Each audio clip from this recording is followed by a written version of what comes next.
Are you a confident person? If you are, that's great because there's nothing sexier than someone that has a lot of confidence in him or herself. If you are not, don't worry. Just know that it is a skill and you can learn. On today's video, I'll be sharing some tips and hints on how you can work and improve your confidence issues. You might be wondering, what is the difference between self-esteem and self-confidence? Even though they impact each other and sometimes they go together, they are quite different. Self-esteem is about how much you value and appreciate yourself, and self-confidence is about how much you believe in your abilities and in yourself.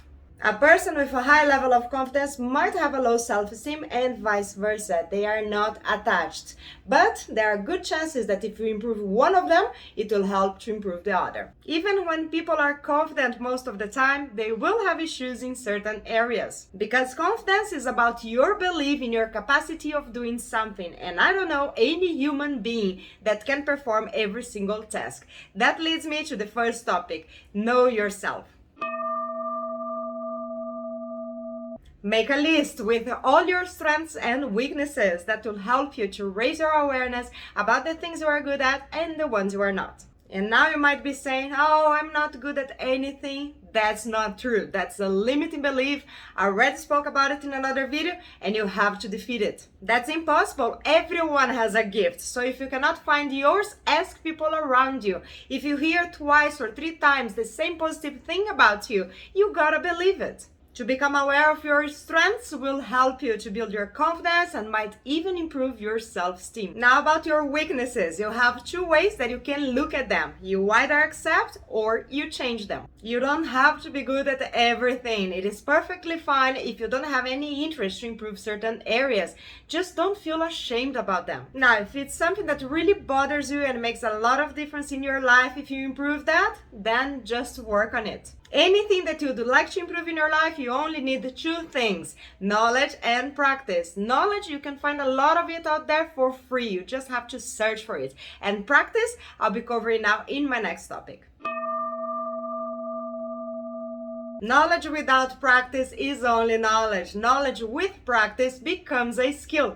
Did you ever hear the saying, practice makes perfect? You cannot expect to become good at something if you don't practice over and over again. And the things that you cannot physically practice, you can do so with your mind. I'll say it over and over again in this channel. Your brain does not make a difference between what is real and what is imaginary. Science has already proved that. There are some experiments in sports that shows that people that did only mental training had a very similar level of improvement than the ones that did only physical. If you need to build your confidence in things like exams, public speaking, just sit down, close your eyes, and imagine as real as possible. And when you do that, tell yourself positive things. Repeat in your mind empowering suggestions. Say things like, I can do it, I feel comfortable in this kind of situations, I'm relaxed. It works wonders. And by the way, this work of visualizing and suggesting, it is also known as self-hypnosis. As I'm talking about the mind, let's proceed to the next topic: the way you talk to yourself.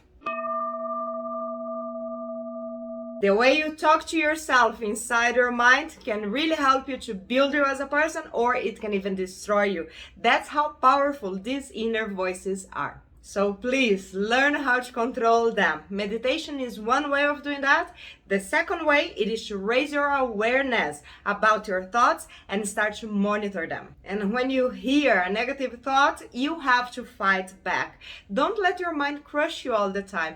Be kind to yourself. The problem about the voices inside your head is because most likely you believe them. And confidence is all about believing in your capacity of doing something. So if your inner voices are telling you the opposite, it's not going to help you. You have to change them. Learn how to control your mind and work on your thoughts in order to align them with the things that you really want to achieve in your life. When you change inside, the outside changes as well. The same way life impacts your mind can affect life as well. And the same mechanism happens in the connection between body and emotions. So let's talk about body language now.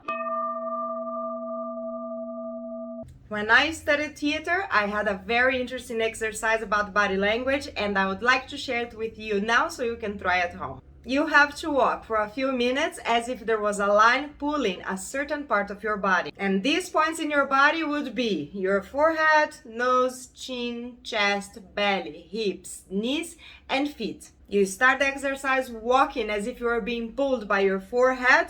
You do so for a couple of minutes and then you move on to your nose, your chin, and all the other points that I just mentioned. You'll notice when you change your walking style and you have to try one point at a time, it will also change the way you feel. You can even feel how is the personality and character of people that walk like that. My point in sharing this exercise with you is because it's very simple and you can try by yourself and check it out how your body language can affect you. Next time you catch yourself going through a moment that you are feeling you are not confident at all, observe your body language. Probably you're going to start crunching down and looking down and change it consciously. Open your chest, look up, lift your head, and you'll see your confidence will be back in a minute. I have 2 more videos that you might be interested about it. I really hope today's video has helped you somehow. Thank you so much for watching and see you next time.